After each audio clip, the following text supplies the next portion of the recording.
Salut les pirates de la succulation et bienvenue dans mon baratier.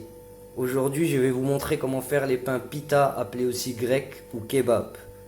Pour environ 4 personnes, il vous faudra 300 g de farine, 150 ml d'eau, 5 g de levure sèche, 15 g de sucre, 10 g de sel et 10 ml d'huile d'olive. Pour débuter, c'est simple, on prend une pincée de la quantité de notre sucre, on vient la mettre sur notre levure, puis on y ajoute 2 à 3 cuillères à soupe d'eau, seulement pour commencer à délayer la levure. Donc on mélange, puis on vient mettre de côté. Pendant ce temps, on mélange notre farine et notre sucre, puis on fait un petit puits au milieu. Dans ce puits, on vient couler notre levure. Ensuite, on recommence à mélanger la levure légèrement avec la farine, qui va lui apporter de la nourriture.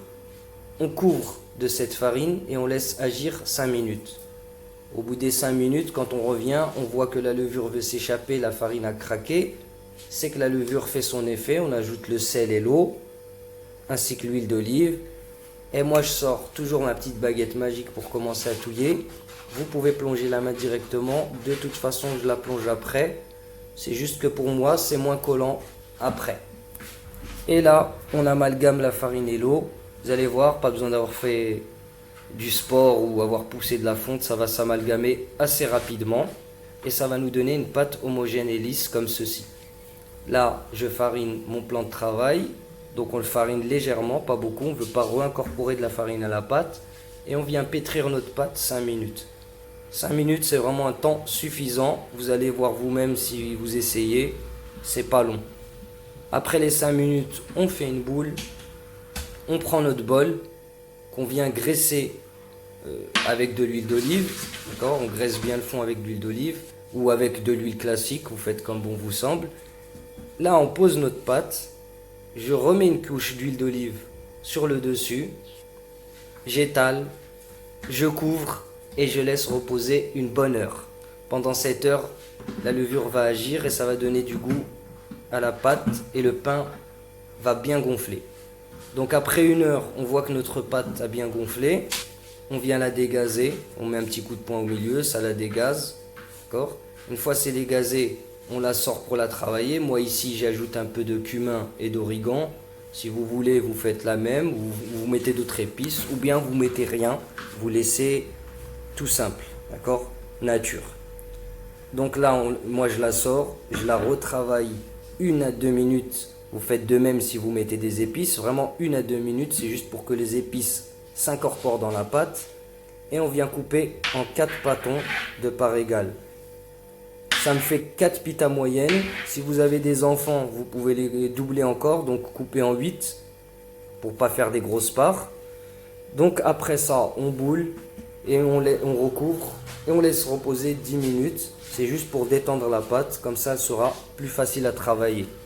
Au bout des 10 minutes, on revient, on farine toujours légèrement notre plan de travail et on vient façonner nos pains à la forme souhaitée. Si vous voulez, vous les laissez tout rond, ça c'est vous qui voyez. Moi je préfère des pains comme au snack, donc j'étire un peu sur les côtés, puis j'étale et j'aplatis. D'accord ? On étire et on étale, si on veut faire des pains comme ça. Ensuite, une fois que ça a commencé à s'étaler et prendre forme, je viens prendre mon rouleau à pâtisserie pour terminer le travail. Donc j'étale au rouleau à pâtisserie jusqu'à avoir une épaisseur d'1 centimètre. Ok ? Une fois que j'ai mes épaisseurs d'1 centimètre, je viens prendre une plaque de cuisson et je dispose mes pains en veillant à les séparer légèrement parce qu'ils vont recommencer à gonfler un petit peu. On les recouvre et on les laisse reposer 1 heure encore. D'accord ? Donc pendant ce temps, on va boire un café, on va casser ses occupations et une fois que c'est fait, on vient préchauffer notre four à 250 degrés, d'accord ? Et on vient badigeonner nos pains avec de l'eau, seulement avec de l'eau, pas de lait, pas d'œuf, on les badigeonne qu'avec de l'eau, d'accord ?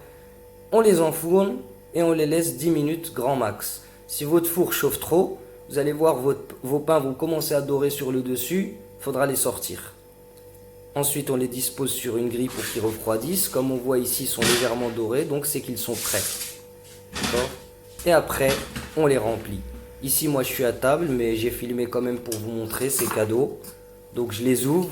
Regardez bien, je les ai laissés 5 minutes pour moi au four, d'accord? 5 minutes et on voit que l'intérieur est cuit, puisque l'extérieur, ça se voit. Là, je viens mettre de la sauce blanche fait maison. À l'occasion, je vous mettrai la recette. N'hésitez pas à me demander. Puis là, pareil, classique, je mets salade, tomate, oignon, comme au grec. Sauf que comme j'avais pas de viande grecque, j'ai mis autre chose. J'ai mis des brochettes de kefta au barbecue. La seule différence que mes brochettes sont un peu spéciales, c'est de la viande de chameau, vu que c'est pas ce qui manque dans la région où je suis en ce moment. Donc sur ce, j'espère que ça vous a plu. Si vous avez aimé les recettes, n'hésitez pas à liker, d'accord, partager. Si vous voulez d'autres recettes, abonnez-vous, activez la cloche des notifications, comme ça vous ne raterez rien. Et je vous laisse, je vous souhaite un bon appétit et je vous dis à plus pour une nouvelle recette.